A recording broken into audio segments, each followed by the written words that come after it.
The first thing I want to talk about before I move on to something else, I was talking about Bluebeam and the things that Bluebeam could do. And one thing I forgot to mention is that one of the capabilities of Bluebeam and all these Wi-Fi towers and stuff is that they actually can send words, and that's like the official thing that they're saying, that they can send words into people's minds. But I don't know what else that they can actually send into people's minds. Um, I posted this on my Facebook, so the actual quote is on my Facebook page. But this is pretty much just a summary of what it said. It's from the Washington Post, and this was dated from January 14th of 2007. If you want to Bing it or Google it or whatever. Um, and it was it was an Air Force lab, a human experimentation, and it was the experimentation was actually conducted in October of 1994. So they had this all done in October of 1994. But anyways, it pretty much just said that they could use microwaves to send words into someone's head, and the examples that they were giving were like words from God, and messages that would make their enemies surrender and things like that. So that's one really important thing that I forgot in my last clip about the blue beam towers, and but this little clip I really just wanted to talk about how the Illuminati, or this New World Order movement actually does the things that they do, and how they're actually like getting things past us without people realizing it. One thing is the RFID chip. What the RFID chip stands for is a radio frequency identification, and this thing is going to replace our IDs, and it's going to be mandatory next year, March 23rd, I think. I'm pretty sure.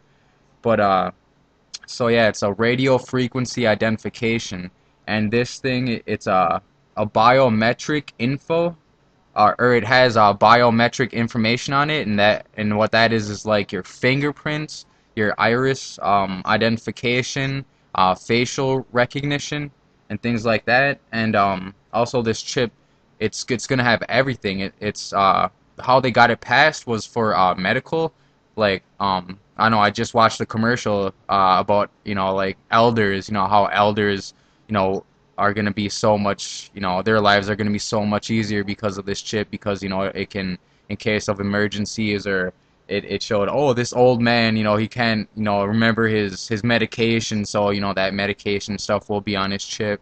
And it'll have your financial records, it'll have your criminal history, it'll have your health records, um and yeah, and also it can track you, um and yeah, I guess so.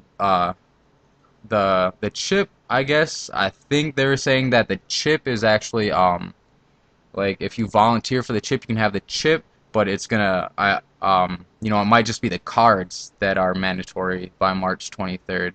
But yeah, and so that chip, if say if you go to the hospital, and after they're making everybody have these chips and ID cards, say if you go to the hospital and you have really bad credit, um they can look at the credit right there. You look at your financial history and all that kind of stuff, and they can, if you got good credit, if you have a lot of money, they can send you to the front of the line, so that they can see you first. But if you have bad credit and all that kind of stuff, they can make little payment plans, and make sure how to deal with you like that.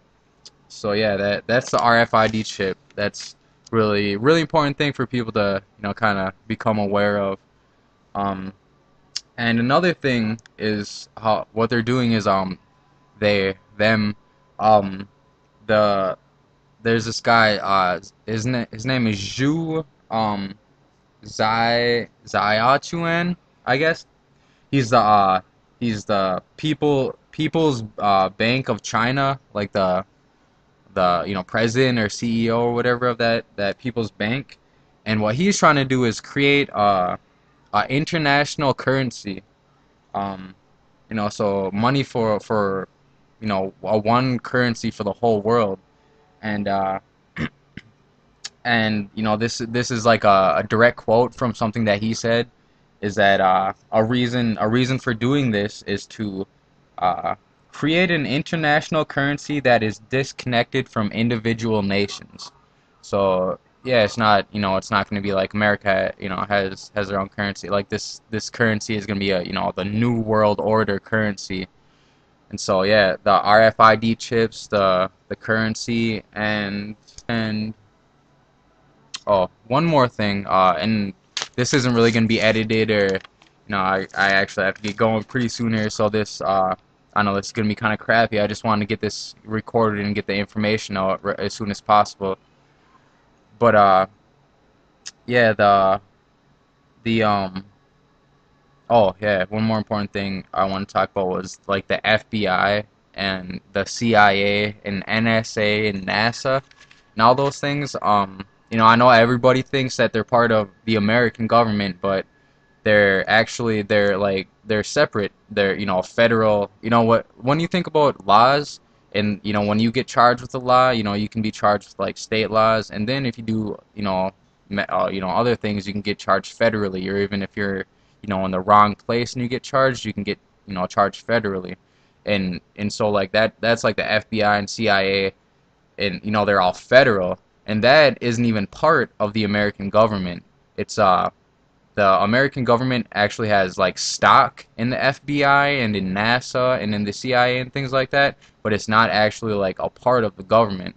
So I know that's just one thing that people definitely need to know and be aware of too. So um, I know I'm gonna probably edit this and add it and put little words and stuff, but that basic information I wanted to make sure to get out to everybody. And I'll I'll record something later today, later tonight, and get that posted up, and it'll be better. This is my first take, and I didn't, like I said, uh, just wanted to get the information out.